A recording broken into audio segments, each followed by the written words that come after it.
All right, so we're back at the Cracks in Postmodernity. Today we have Christopher Damian, who is a writer, an attorney, and most importantly, Catholic. Chris, thanks so much for coming on. Yeah, thanks for having me. So, Chris and I have gone back and forth on Twitter, Instagram, engaging on a variety of ideas. And I've always been fascinated by his openness to diversity of ideas, to disagreeing respectfully. And we're going to get into that in a second. But first, Chris, can you just tell people a little bit about your background and what you've been working on in the last few years? Um, yeah, so my background. So I'm a Texan by birth. Grew up in College Station, which, gosh, when I was in high school, Texas A&M, which is the university there, was ranked the most conservative university in the U.S. So that's a little bit of where I come from, but I think I come from a very like moderate Catholic family, but very devoted Catholic family. And I went to Notre Dame for undergrad to study philosophy. Well, I originally went for the Great Books program because I just discovered in high school that I had this like voracious appetite to learn everything.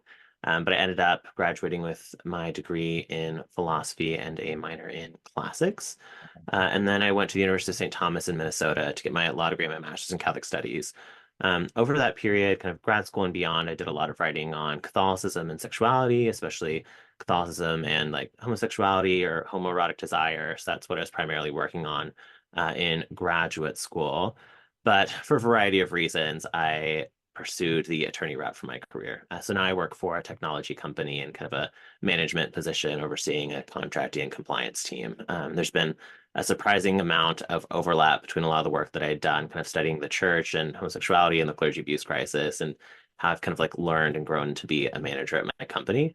But in general, I have kind of like my writing life and my professional life. I would say in my writing life, I have a Substack, but probably where there's most of the activity right now is on my Instagram page, where I kind of facilitate a lot of discussions among Catholics, especially Catholics who are going through like deconstruction or reconceiving of how they relate to their Catholic faith or the fact that they no longer identify as Catholic.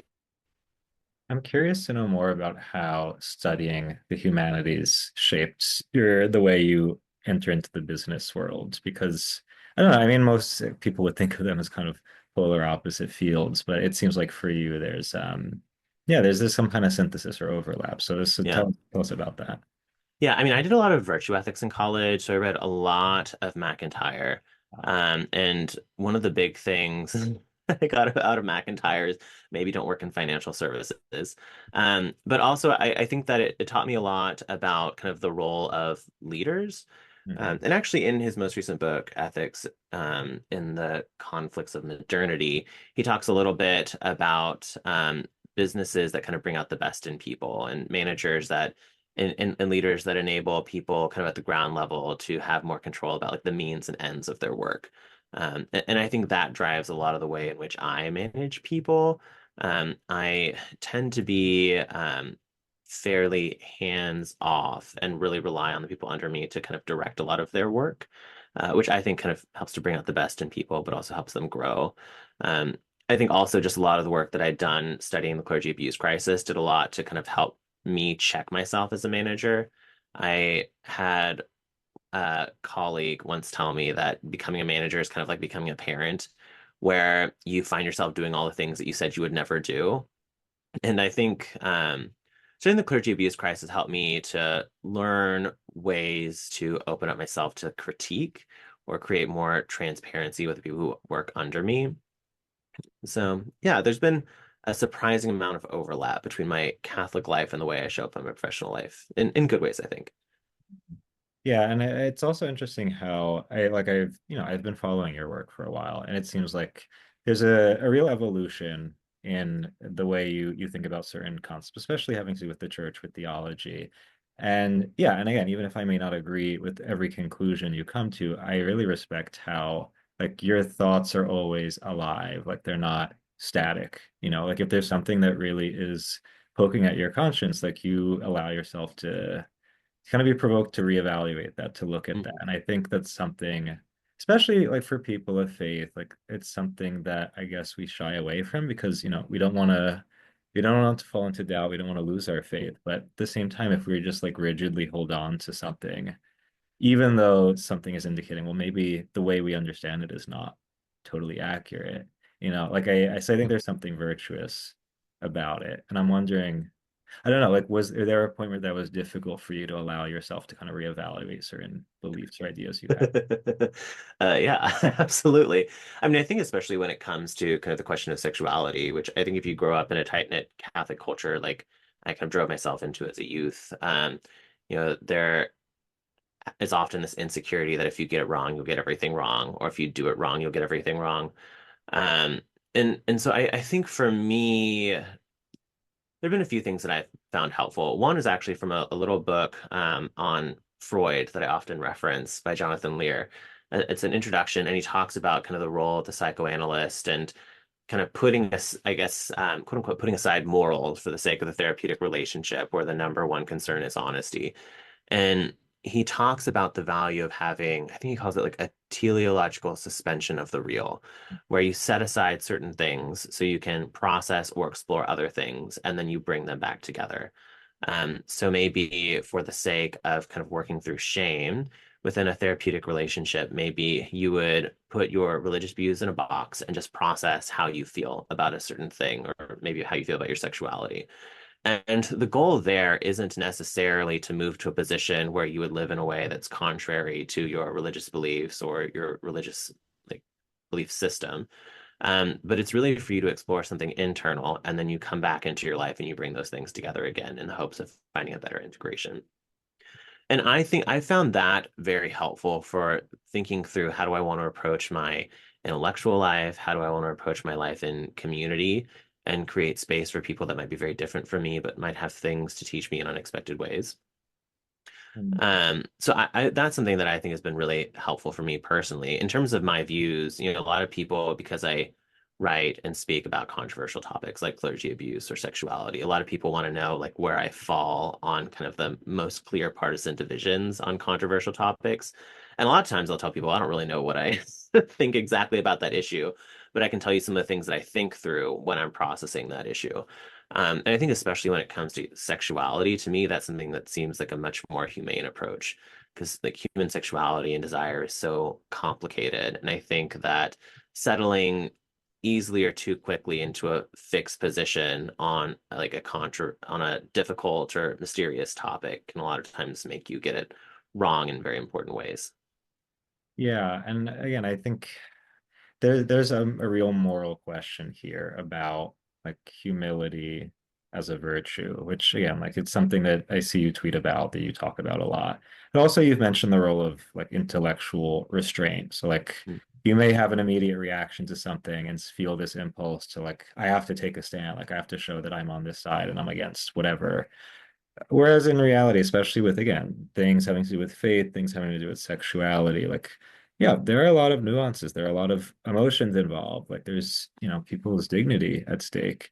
So when we don't cultivate that kind of humility and restraint, like, I think we lose sight of the fact that our quote unquote taking a position has real consequences. And I have to say, like, there are times where I've had an immediate reaction. I want to make a statement on X or on Substack or whatever. And like I've seen things that you tweet, I'm like, oh, this is maybe I don't want to voice this so quickly and so strongly. Like maybe I want to consider some of the deeper implications of this and the other ways people might be seeing this or experiencing it. So I don't know, like how do you actually cultivate that humility, that restraint, the curiosity? Like what do you think it actually takes to do that? I mean, I don't know. I don't hold it against anyone when they kind of show up and say something that might seem a little bit more bombastic or reactionary when something difficult comes up. I've done that plenty of times myself. But I do think one of the things that I found really helpful is to keep in mind that when people come to a position or a belief or voice something, it always comes from a place that makes sense to them. Um, and for me, I also try to be sensitive to the ways in which making a quick decision or taking a quick plan of action will often backfire. I think that a lot of times when people make quick statements, it's because they feel like they need to be part of something. And they feel some sense of obligation, but there is often very little reflection on what are they actually trying to achieve and with whom. So I'll give examples, during the course of the election, I've seen a lot of people in my social media circles post things saying, if you don't support this candidate, just unfollow me right now.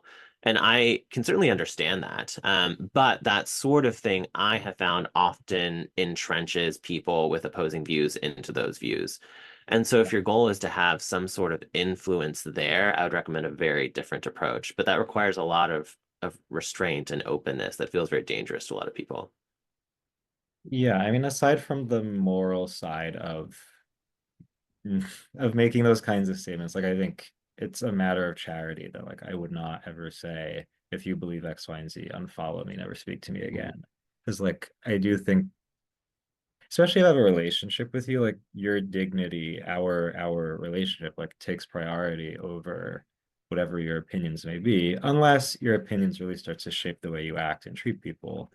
But on the other hand, like I think you're right to say there's a pragmatic angle to it as well, because those kinds of extreme positions push people who don't agree with you even further to the opposite extreme. And yet, like, I understand that if your beliefs are very much tied to like some kind of intense personal experience or some intense trauma, I get why you would say that. Like, I don't, part of why it's easier for me to say, oh, I'm not going to make those kinds of crazy statements is because I don't, like, my beliefs are not really tied to some kind of trauma. So, like, I get it. I still don't agree with, still don't think it's a noble thing to do, but like, I totally get why people might feel the impulse, you Yeah. know? Yeah, I mean, I'll definitely say for me, I definitely have boundaries around certain relationships with people who very openly share certain kinds of views. I think that for me personally, I've always just valued maintaining connection with people, kind of regardless of where they are. Um, there have really only been kind of one or two instances where like quote unquote like kind of cut someone off, but it was really much more around the relationship itself just being really toxic, and I didn't know how to show up in a way that was going to be good for either of us. But yeah, I Mm. mean, in general, I think that also that a lot of this just comes from the way in which Catholicism has really influenced how I view community. I think as a Catholic, we have all of these very diverse people with very diverse views on all kinds of things, and yet somehow we have to find out how to be like one body. I think a lot of people just really try to pretend that we're not one body, which I understand, but it's just not my understanding of what it means to be Catholic. Yeah, no, I mean, and that's the thing for a lot of people, even faith becomes reduced to an ideological position, which if that's the case, and like faith is kind of useless because like who cares? Like what use is it then? But again, it loses sight of the fact that, the kind of scandal of Christianity, of the incarnation is that like we are made one with Yeah. people who naturally we would have no affinity for, that there's no chance of us being united to. And that's why I think when it comes to differences in ideology and beliefs, like this is where I think Christianity is most important because um yeah, like if in the eyes of the world, someone who believes X and Y could never be together, could never have an esteem for each other, like this is what our witness is as Christians. Like the fact that, yeah, we openly say, I don't agree with you, but there's something transcendent that unites us, and this is the basis of our faith. And that's why again, like I respect the way that you very publicly do that, and like, and you challenge the opposite kind of mentality. So I don't know. I'm wondering, like, are there any specific examples from your experience where, like, you found it difficult to kind of try to forge that kind of humility, that willingness to engage with someone with different beliefs? That, yeah, I don't know, like an experience that was difficult, but like you really tried to do that. Yeah, I mean, I think that's kind of what I was doing in my mid to late 20s. Mhm. I think, as someone who is like, I identify as a gay Catholic, who also has been deeply embedded in Catholic communities with various views on that question. Yeah, I think I spent a lot of my mid 20s trying to figure out how do I exist in communities where I don't feel like there's a lot of room for me to explore what this means for my life, even within the context of Catholic Orthodoxy. I would say that in some ways, I think a lot of my Catholic community made it much harder to explore Catholic Orthodoxy as a gay man than if I would have been in maybe a more secular environment. Um, and just with the way that my life went, I don't have many of the connections that I had in the past, or at least I don't have them in the same way. And I think that is partly because I think on both sides, just where we stood just seemed it was hard to find compatibility with relationship there, without having kind of a constant anxiety under very near to the surface, I would say. So that's one area, but I think even there, I do try to maintain openness to relationship in some way.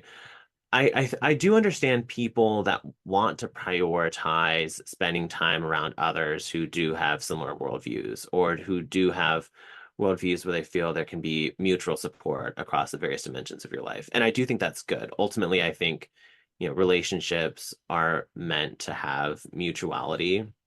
I do think that ultimately, like that is Christian love. It's not just this one way giving of charity, but the deepest form of love, I do think, is something that has a deep mutuality to it. And I think that can be really hard when you're in a relationship with someone who has deep disagreements about some of the fundamental structures of your life. Yeah, and I mean the other side of this again, in addition to like the virtuous kind of moral question is like I think on a purely intellectual level, especially when it comes to theological, philosophical stuff, like I see this lack of curiosity. Like again, and the intellectual life is about really seeking truth, like wanting to know all the little nuances, little aspects of the truth. And when intellectual pursuits harden into ideology, like I think it just becomes really boring because the intellectual life is supposed to be something riveting, something exciting. And if I don't look at the ideas I disagree with that kind of curiosity of like, well, can I affirm anything that's true here? Can I at least appreciate that even if the conclusion they come to I don't agree with, like the process, there's something interesting about that. Like that's to me is very discouraging when that curiosity is lost. And I think especially for you, like studying the great books and studying philosophy, like it seems to really inculcated that intellectual curiosity in you. And like I'm wondering if I don't know, like in your engagement with people on that level, I don't know, like do you see that there is hope? Like do you see more and more people open, like curious to engage with ideas they don't fully agree with? I mean, I think in general that can be hard to find. I think that sort of activity is something, it's a human capacity that I think has to be cultivated and maintained. I mean, I know that for part of where this comes from for me is I remember a philosophy professor in college telling me, Chris, every year I have students who come to me and they say, Professor, I'm way less interesting than I was in college. And when he heard me say that, I think I just made this commitment to myself that I will never say that. So, I think I have just this continued commitment to explore things that are like weird or unique or to get excited about like niche questions or things that maybe on the surface may not seem exciting. So I think that's a big part of where it comes from. I think another part of where it comes from for me personally is that, I have close family with a range of political and social views. I have diverse friend groups, being someone who's kind of getting more embedded in kind of the Twin Cities like gay community, but is also very pretty embedded in the Twin Cities Catholic community. I think if I want to maintain those spaces, I have to be able to relate in some way to those people and understand them. I think that part of where it also comes from for me when I encounter views that I might find dangerous or problematic in some way, I also have to exercise a certain amount of humility because of the ways in which I've shown up with my views in the past. I can't really be above the bombastic or short-sighted statement because I've made many of them publicly myself.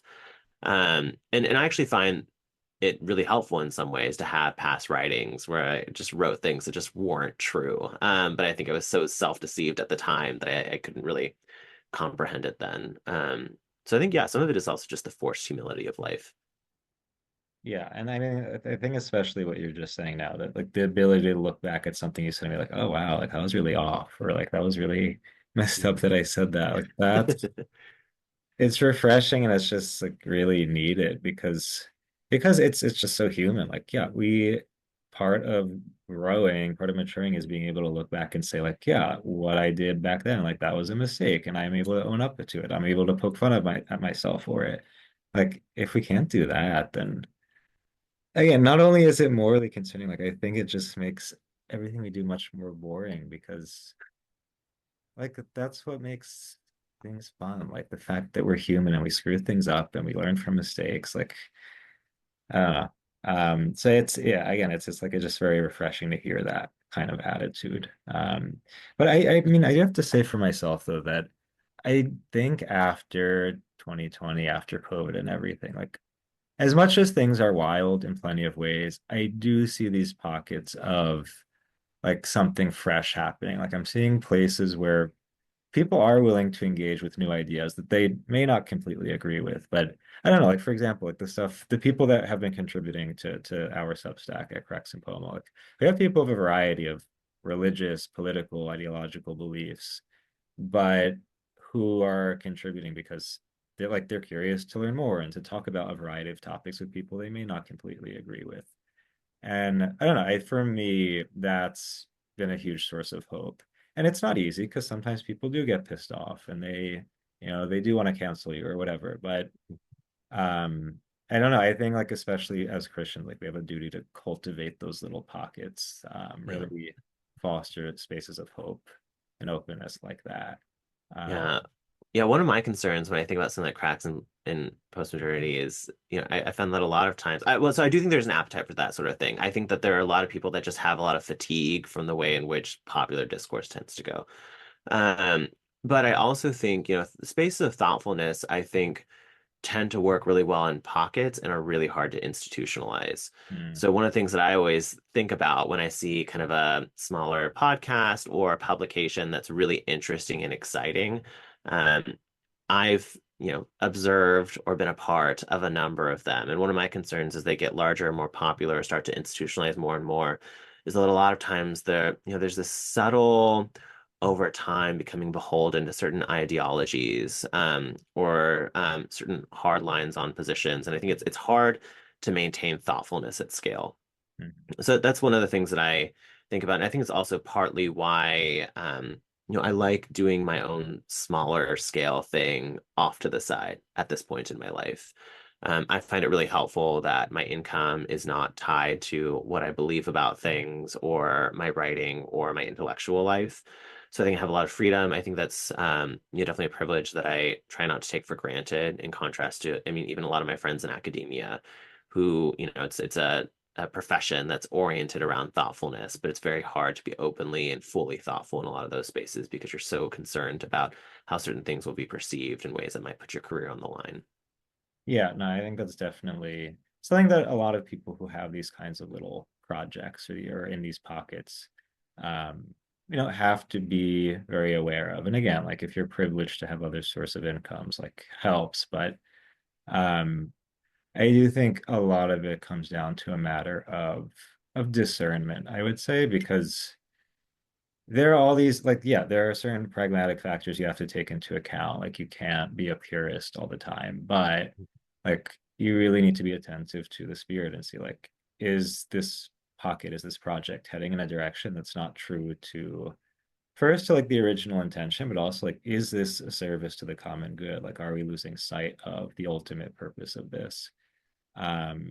And again, mistakes, I think it on one and to a certain level, like it's good to make mistakes and learn from them. But like ultimately, if you don't have that attitude of again, like I want to look for the signs of, you know, is this actually of service to anyone? Is this helping anyone? Is it becoming something self-indulgent, something empty, you know? And that's where also like having people express criticism, express their reservations is really important because sure, there's a way to do it that's not charitable and it's just obnoxious. But when people are like, yeah, I'm really concerned about X, Y, and Z, I really didn't agree with that. Like, I appreciate it because it makes me really consider again, like, where are we headed with this? Like, what value does it actually have?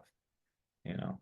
But I'm curious for you, like, what have you seen in your own in the side projects that you have? Like, how do you kind of gauge, I guess, if you want to say like your mission and what direction you're headed in with it?